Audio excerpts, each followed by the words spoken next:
Validation is the wrong four-syllable word for Jaylen Brown getting named starter at the All-Star game. Plus, can the Celtics really contend? It's all right now on the Locked On Celtics podcast. Locked On Celtics pod, home of the winners.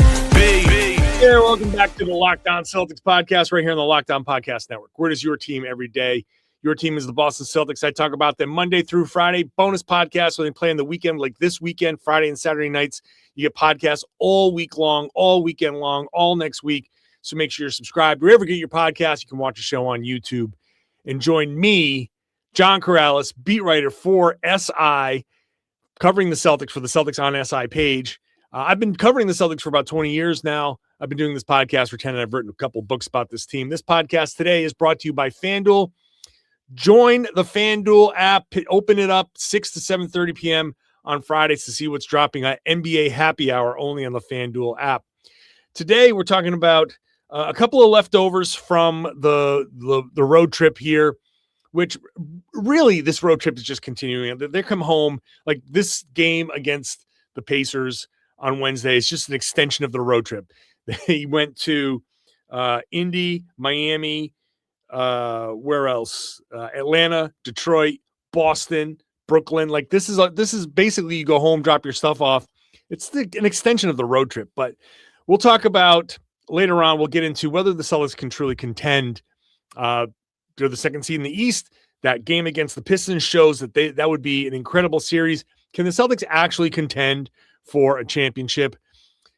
Part of that is Jayson Tatum's workout in Detroit, or half an hour outside of Detroit. I mentioned it briefly on the podcast, but I'll get into it a little bit more because it was a whole big thing.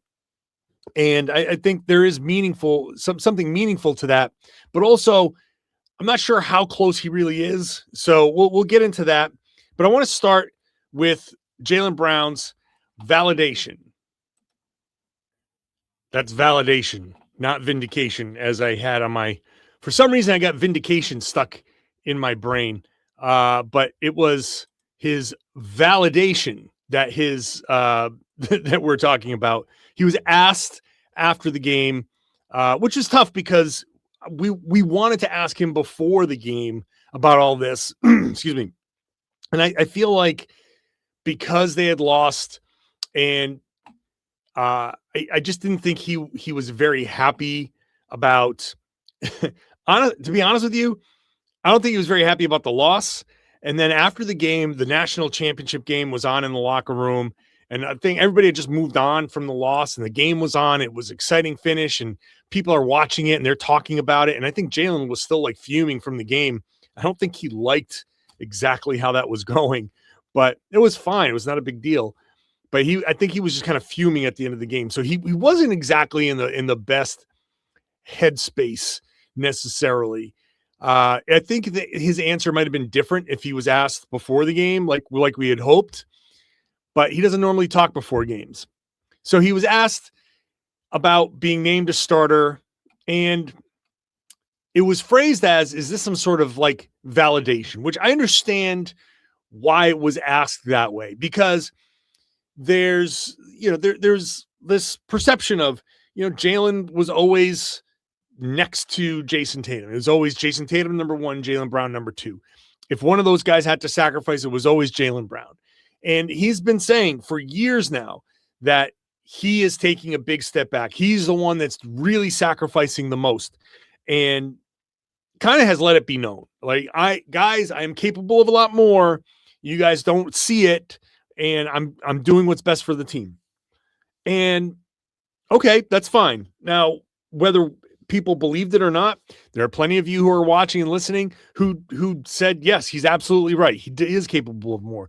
There are plenty of people who are like, you know what? No, I don't know if he's capable of more. And this season, you can say this is a validation of his stance that I've told you I was capable of more. This does validate my kind of consistent, I've been telling you guys, but that's not, he didn't like that. He said, his answer was, I guess not for me. He said, I'm a very confident guy, so I don't allow people to tell me what my validation is. So right away, this is like This is part confidence. This is part being contrarian. This is Jaylen very much, he wants to dictate the terms of engagement. So to say validation, he doesn't like that word validation. And I said it's the wrong 4-syllable word. And I think the better word for him is culmination. This is the culmination of all of the work that he's put in. Because when the opportunity came to show everybody, he showed it.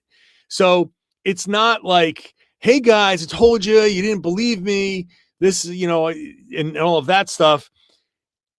I can see where Jaylen is coming from, where he said, if I say this is validation, when he says, I don't allow people to tell me what my validation is, I can see what he's saying, because it's like, if I say validation, yes, it's validation. That means I value your opinions, and proving this to you, the general you, maybe the media, maybe the general people who doubt him, was important to me.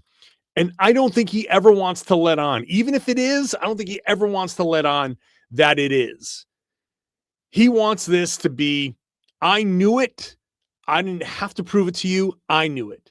People knew it. People close to me knew it. So culmination to me is a better word for Jaylen to say, look, everything I've been working towards, everything I've known I can do, this is the natural kind of like product of all of this. I have put in all this time at the gym, in the pool, in the, various like basketball courts around the world, honing my skills, honing my body, all of that stuff. And here it is. Of course I made first team, or of course I was named a starter. Why wouldn't I be named a starter? That is the natural product. 1 + 1, like add up all of these 1, 1, 1, 1, 1, it equals whatever number that is that gets you to be a starter. Like that is the culmination of everything that Jaylen has done. So I get it. He is such an interesting guy in that regard. And it does make things interesting for when Jayson does come back. People have asked me, like, why do I think certain things about, like, I can't say anything about Jaylen without people who love Jaylen Brown getting on me. I can't say anything about Jayson without people who love Jayson getting on me. I just want to say this. You do not have to pick one or the other. You do not have to pick one or the other. They're both great. They're both great. And if you think, hey, Jaylen's always been capable of more, and here it is, proof, great. Celebrate. Take your victory lap. But it doesn't mean you have to be like one over the other. This stupid Jaylen versus Jayson thing that I see online sometimes is just ridiculous. And people need to stop that. I don't even know what I was getting at from there, but it really is interesting. Jaylen is a super interesting guy. And he did say I'm grateful because I know it means a lot to my support group. They knew the type of talent I was from day one, and it means a lot to them to see me in these spaces. So there's a little bit of like, hey, the people who love me love to see this, and that's great for them. Jaylen's always going to play it cool. No, he's never going to let in. He's never going to let anybody else take his power away from him. He's never going to let anybody else say, this is how you should feel. Even if that person is right, Jaylen's not going to let you have that over him. It's no wonder that he and Joe Mazzulla kind of work, because he and Joe are very similar. I think they're similarly like crazy in a good way. Like, I don't think either of them is particularly well adjusted when it comes to just, like, if you ask me if that was validation, I'd say, yeah, it does validate a lot of things. People, would say what they want to say, and I always knew I could do this, and it proves me right. So that is a sort of validation for sure. But Jaylen will not accept that. Validation is I'm giving you the power, and I'm never going to give you the power. I swear that Jaylen was motivated by Cade Cunningham being picked first, like getting first in player votes, he was asked about that. It was late. He was walking away anyway. He didn't really give a good answer. But I think that he was motivated that more players voted for Cade Cunningham than voted for him. And he wants to prove stuff. He always wants to prove stuff. He's always going to find something somewhere to prove something. So that's Jaylen. Jaylen is going to be in that mindset. Jayson is going to be in his mindset. And that's right now coming back to play. And I think the workout, like there's some discussion about what was he really trying to prove with that workout? Because that was not by accident. How close is he? What can we expect? And eventually, what does that mean for the Celtics actually being a contender now, this year? We'll get to that when I come back. That is the wrong button. Let's try this. Today's show is brought to you by FanDuel. Fridays already feel different around basketball season, and FanDuel is making them even better. Every Friday night before the games tip off, FanDuel gives fans a new way to kick off the weekend with NBA Happy Hour. NBA Happy Hour is your official pregame, a limited time window where special offers drop right inside the FanDuel app before the action starts. Fridays from 6 to 7:30 p.m. Eastern Time have become appointment viewing with NBA Happy Hour. Open up the FanDuel app during Happy Hour, and you always get something new. Boosts, bonuses, surprises. It's easy to check in on the weekly specials before tip-off. Make a move before the window closes. It adds a little extra energy Friday night. So check it out. It's the NBA Happy Hour on the FanDuel app every Friday from 6 to 7:30 p.m. Eastern Time. Check it out. When you sign up, when you sign in, it'll ask you, hey, set a budget. And you should probably set your budget at whatever you can afford to lose, whatever a night out would cost you, your disposable income. If you hit it, if you have a cold streak, no problem. FanDuel will stop you, and you can pick it back up again later. No problem. So check it out on the FanDuel app. NBA Happy Hour, 6 to 7:30 p.m. Eastern on the official sportsbook partner of the NBA. Thank you for making Locked On Celtics your first listen every day. Check out Locked On NBA Game Night. Game Night is every night, 7 days a week. I will be on Game Night covering all the games in the league on Tuesday night. So check it out. Me and Jake Madison got you covered all the games every night. I'm not there every night, but somebody's there every night, 7 nights a week on the Locked On NBA feed. Jayson Tatum put on a little bit of a show outside of Detroit. He was out there, he was dunking, he was going through things. Very interesting. And the consensus amongst us in the media was like, hey, you don't just do that for no reason in front of everybody. You could have easily waited until the media left. You could have easily waited. Didn't have to be a big public show, but there he was out there doing his drills, doing some shooting, getting, dunking, which I think the concept of a dunk is like, hey, wow, he got up there and dunked.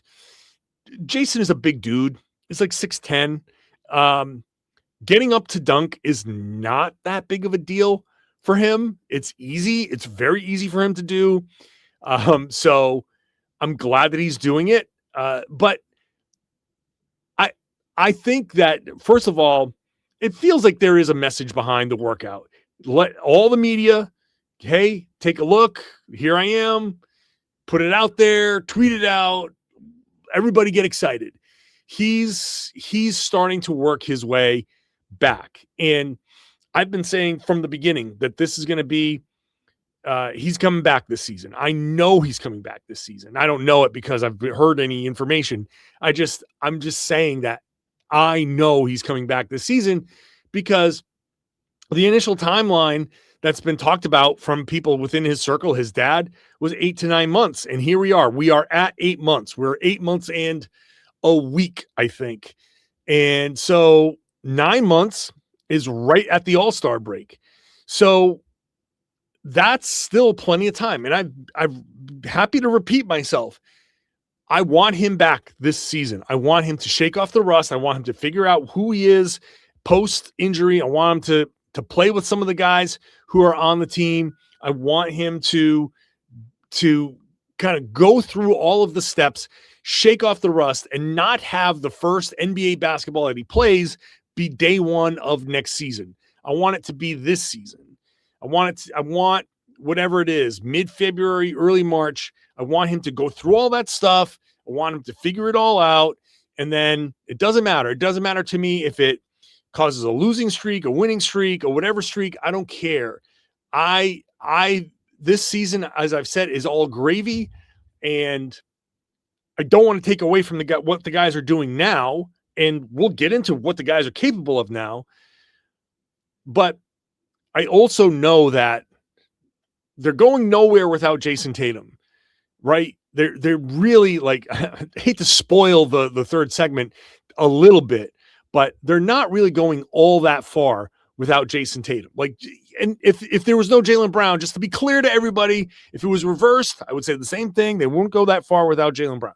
So they need Tatum to be peak Jayson Tatum next season. So get him on the floor now, go through the whatever progression. This is basically rehab.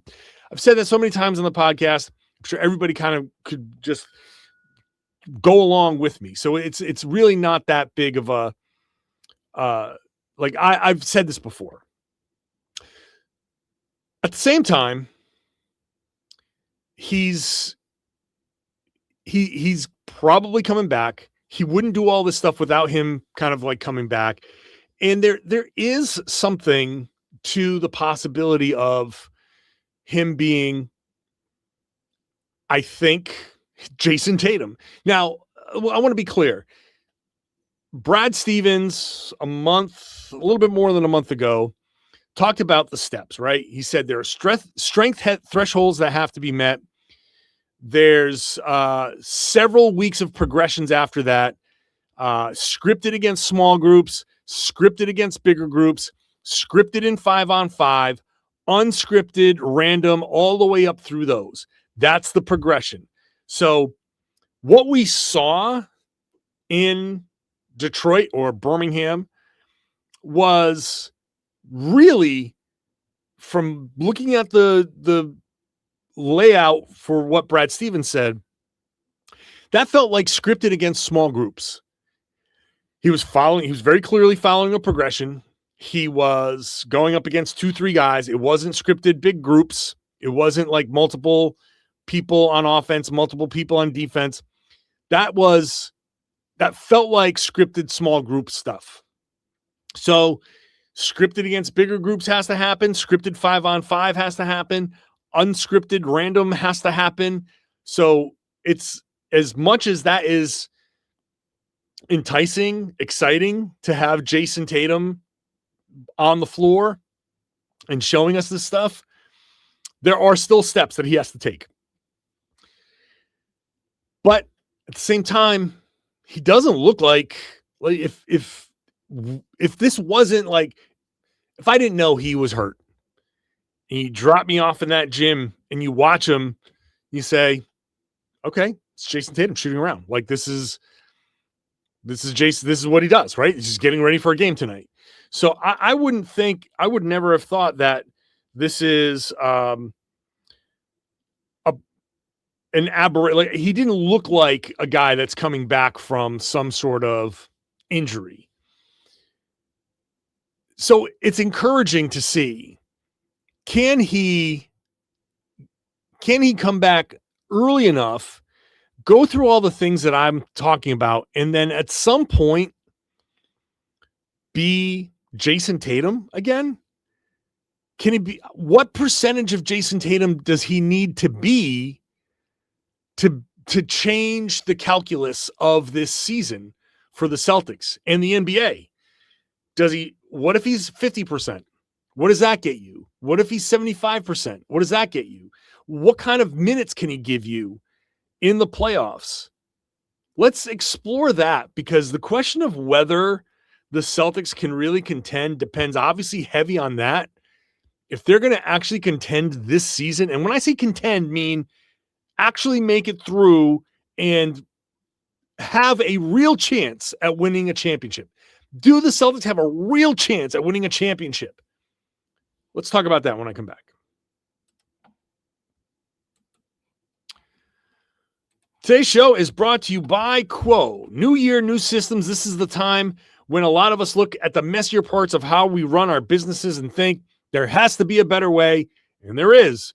Streamlining your communications is one of the quickest upgrades that you can make, and that's why today's episode is brought to you by Quo, spelled Q-U-O, the smarter way to run your business communications. When your team is reachable, organized, and communicating in one place, you're not just working cleaner, you're creating more opportunities to connect with your customers, and Quo makes everything super simple. The whole team can call and text from one shared business number, so nothing gets missed. They see the full conversation thread. It makes replies faster, more personal, and more accurate.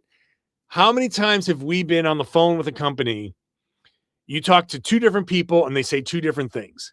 That's it. That is a deal breaker, and especially nowadays, it's so easy to lose your business when everybody's on the same page and they see these full threads and they can reply from the same number and everybody knows exactly what's been said. Boom. No wonder Quo is the number one rated business phone system on G2, trusted by more than 90,000 businesses. This works right from your phone or your computer. You can even keep your existing number. So make this the year where no opportunity and no customer slips away. Try Quo for free for 20 plus you get 20% off your first 6 months when you go to quo.com/LockedOnNBA. That's QUO.com/LockedOnNBA. Quo, no missed calls, no missed customers. Thank you for making Locked On Celtics your first listen every day. You're an everydayer. You're with me every Monday through Friday and Saturday and Sunday, with a busy month like this. How about joining the Everydayer Club? Joining me for ad-free audio, compatible with every major podcasting app. Joining me on the Discord server for conversations throughout the day with your fellow fans, NBA fans, Celtics fans, and merchandise drops and more. It's all in the Everydayer Club. LockedOnCeltics.supercast.com. LockedOnCeltics.supercast.com. Go check it out. It's $5 a month, $50 for the year. If you want to pay up front, that's 2 months free. So go check that out. So the Pistons Celtics game was so playoff-like. You just wonder if they're going to meet. Right now, they'd be the top two seeds. So if the Celtics can hold on to their seed, and right now the Knicks are imploding, if the Pistons can hold on to the top seed, which, they look pretty good there. Those two teams, if they met in the playoffs, would be the conference finals. If they meet in the playoffs, it's very likely the winner of that series is going to the NBA finals, which the Pistons in the NBA finals, it's not outrageous to think that, but boy, that would be ahead of schedule. The Celtics in the NBA finals, that would be a surprise. That's not what this year's team was built for. Even if you are optimistic about this team's abilities, you have to admit that's not what this team was built for.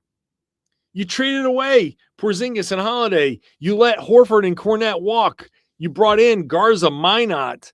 That's not how you build a contender. But look, the Celtics, to their credit, like I said, Joe is crazy. He's too competitive. He's never going to let the Celtics tank. Jaylen Brown is also similarly competitively crazy and was never going to let this opportunity to go by without being an all-NBA level player. We had questions before, and it's obvious. Those of us who did have questions were like, well, question answered. So, but what would it take for them to be a contender? First of all, obviously, you need a second option, a real second option. And this year, it would be Tatum. I think Tatum coming back would instantly raise the Celtics. Just him coming back would instantly raise the Celtics to okay, they are a real contender. Because even if he has a Victor Wembanyama type minutes restriction, right? The 20 plus minutes when he's been coming back from injury. If the Celtics treat him with kid gloves, you could kind of figure out a pattern of him playing off the bench where he would be, I think, effective. In the playoffs are a different story, and that really, I don't want to push too hard with Tatum, but if he's feeling good enough, if he's ready, if he's back and healthy, and everybody involved is like, yeah, he's good, he's ready to go, then you do it. You do it with a reasonable minutes restriction, and you don't push him too hard. So is he going to play 42 minutes in a game in the playoffs? No, but what does 28 minutes of Jayson Tatum look like in a playoff series? In the first round, second round in the East, that's not bad at all. I mean, let's look at right now. Let's just say this is how things go, and they stick this way with the Celtics at 2. The 2-6 series would be the Orlando Magic, which no, it would be the 2-7 series. What I'm talking about, the 3-6. The 2-7 series would be one of Cleveland, Miami, Chicago, Atlanta. At this point, throw in Milwaukee as a possibility, Charlotte as a way outside possibility. Probably not, but they're only 3 games out. But okay, Cleveland, Miami, Chicago, Atlanta, Milwaukee is in that mix. Orlando would be in that mix too, because they're tied with Cleveland. 25 minutes of Jayson Tatum. You don't even need that much to beat Miami. You don't need that much to beat the Chicago Bulls, and you don't need that much to beat the Atlanta Hawks. Cleveland and Orlando would be an interesting playoff series, and Tatum would really be a big help there. But getting through that would be not that difficult. Then what? The Knicks, the Raptors, the Sixers. This is not a playoff run that really kind of makes me worry, right? I'm not biting my fingernails at the competition here. The Celtics have a real chance at not just winning a playoff series. I came into this season thinking 6 seed, maybe you win a playoff series, probably not, but maybe. Now I'm like, they've risen to the 2nd seed, and things could change. Obviously, I've talked about it. Things could change, but if they stay up there, which, look, the Knicks are a mess. They're talking about trading Karl-Anthony Towns. The Raptors are kind of, okay. The Sixers, who knows what the Sixers are going to be? They could be great. They could suck. Orlando can't figure it out. They're always hurt. Cleveland can't figure it out. They're always hurt. Everyone else, Miami, Chicago, Atlanta, Milwaukee, there's nothing there that scares anybody except for Giannis. I don't know. The Bucks. The Bucks going to be buyers. Allegedly, they are. Zach Lowe says that those guys are going to be buyers. He also said that he's hearing that the Celtics are going to be buyers. So if the Celtics are going to be buyers, what does that mean? Who do they add? So I don't know what's going to happen.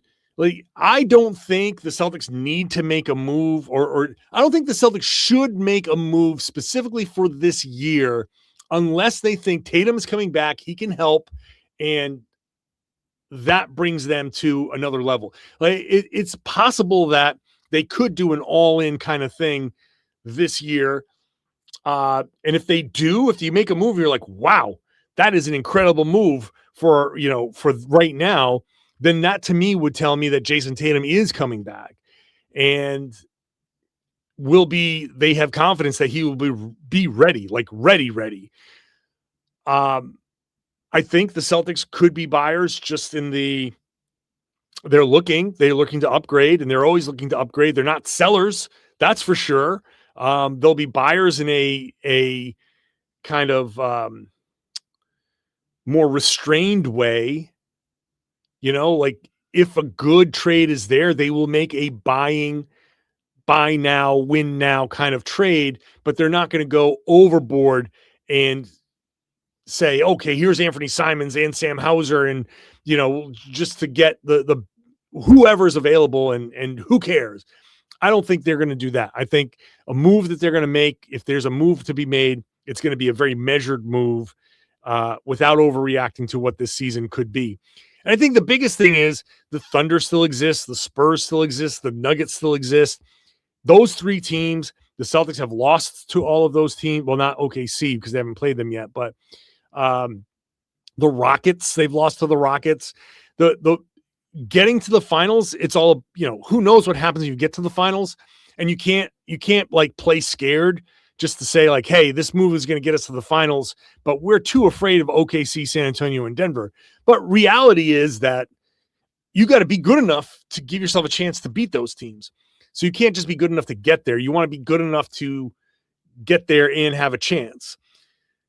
So can the Celtics be contenders? Like, it would take Tatum being back and like back enough in a way where I don't know if the number is 70%, 80%, but a high percentage, even if he's just playing 25 minutes, 28 minutes a game in the playoffs, it would still have to be like a high percentage production with Tatum.